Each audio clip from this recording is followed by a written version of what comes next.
ହିତୋପଦେଶ ଅଧ୍ୟାୟ 21। ରାଜାର ଅନ୍ତଃକରଣ ସଦାପ୍ରଭୁଙ୍କ ହସ୍ତରେ ଜଳ ପ୍ରଣାଳୀ ତୁଲ୍ୟ ଥାଏ। ସେ ଯେଉଁଆଡ଼େ ଇଚ୍ଛା ସେଆଡ଼େ ତାହା ଫେରାନ୍ତି। ମନୁଷ୍ୟର ସବୁ ଗତି ଆପଣା ଦୃଷ୍ଟିରେ ଯଥାର୍ଥ, ମାତ୍ର ସଦାପ୍ରଭୁ ହୃଦୟ ସବୁ ତୌଲନ୍ତି। ବଳିଦାନ ଅପେକ୍ଷା ନ୍ୟାୟ ଓ ସୁବିଚାର ସଦାପ୍ରଭୁଙ୍କର ଅଧିକ ଗ୍ରାହ୍ୟ। ଦୁଷ୍ଟ ଲୋକମାନଙ୍କ ପ୍ରଦୀପ ସ୍ୱରୂପ ଯେ ଅହଙ୍କାର ଦୃଷ୍ଟି ଓ ଗର୍ବିତ ମନ, ତାହା ପାପଜନକ। କର୍ମଶୀଳର ସଂକଳ୍ପରୁ କେବଳ ପ୍ରଚୁରତା ଜନ୍ମେ, ମାତ୍ର ପ୍ରତ୍ୟେକ ହଠାତ୍ କର୍ମକାରୀ କେବଳ ଅଭାବ ଆଡ଼େ ଯାଏ। ମିଥ୍ୟାବାଦୀ ଓଷ୍ଠ ଦ୍ୱାରା ପ୍ରାପ୍ତ ଧନ ଏଣେ ତେଣେ ଚାଳିତ ବାଷ୍ପତୁଲ୍ୟ। ଯେଉଁମାନେ ତାହା ଅନ୍ୱେଷଣ କରନ୍ତି, ସେମାନେ ମୃତ୍ୟୁ ଅନ୍ୱେଷଣ କରନ୍ତି। ଦୁଷ୍ଟମାନଙ୍କର ଦୌରାତ୍ମ୍ୟ ସେମାନଙ୍କୁ ଉଡ଼ାଇ ଘେନିଯିବ, ଯେହେତୁ ସେମାନେ ନ୍ୟାୟ କରିବାକୁ ନାସ୍ତି କରନ୍ତି।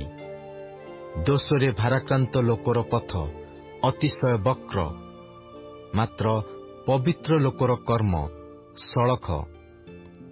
କଳିହୁଡ଼ି ସ୍ତ୍ରୀ ସଙ୍ଗରେ ପ୍ରଶସ୍ତ ଗୃହରେ ବାସ କରିବା ଅପେକ୍ଷା ଛାତର ଏକ କୋଣରେ ବାସ କରିବା ଭଲ। ଦୁଷ୍ଟ ଲୋକର ମନ ଅନିଷ୍ଟ ପାଞ୍ଚଇ, ପୁଣି ତାହାର ଦୃଷ୍ଟିରେ ତାହାର ପ୍ରତିବାସୀ କିଛି ଅନୁଗ୍ରହ ପାଏ ନାହିଁ। ନିନ୍ଦକକୁ ଦଣ୍ଡ ଦେଲେ ନିର୍ବୋଧ ଲୋକ ବୁଦ୍ଧିମାନ ହୁଏ, ପୁଣି ବୁଦ୍ଧିମାନକୁ ବୁଝାଇ ଦେଲେ ସେ ଜ୍ଞାନବାନ ହୁଏ। ଧାର୍ମିକ ଲୋକ ଦୁଷ୍ଟର ବଂଶ ବିଷୟ ବିବେଚନା କରେ। ସେହି ଦୁଷ୍ଟ ଲୋକମାନେ କିପରି ଉତ୍ପାଟିତ ହୋଇ ସର୍ବନାଶ ହୁଅନ୍ତି, ଏହା ସୁବିବେଚନା କରେ।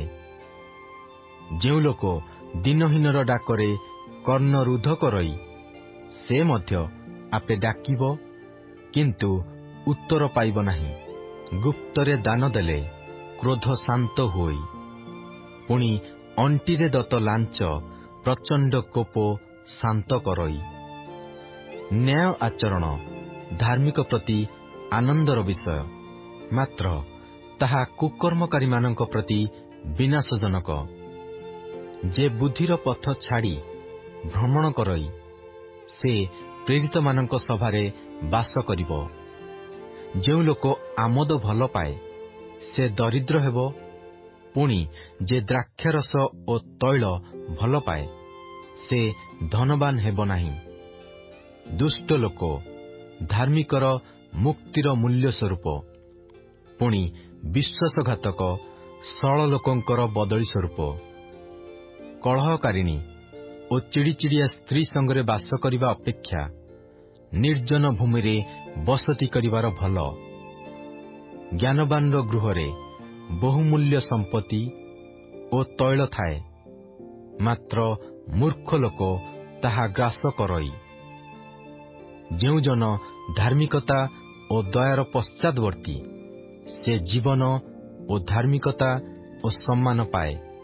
ଜ୍ଞାନୀ ଲୋକ ବଳବାନର ନଗରରେ ଚଢ଼ି ପ୍ରବେଶ କରଇ, ପୁଣି ତହିଁର ସାହସଦାୟୀ ବଳ ତଳକୁ ଆଣେ।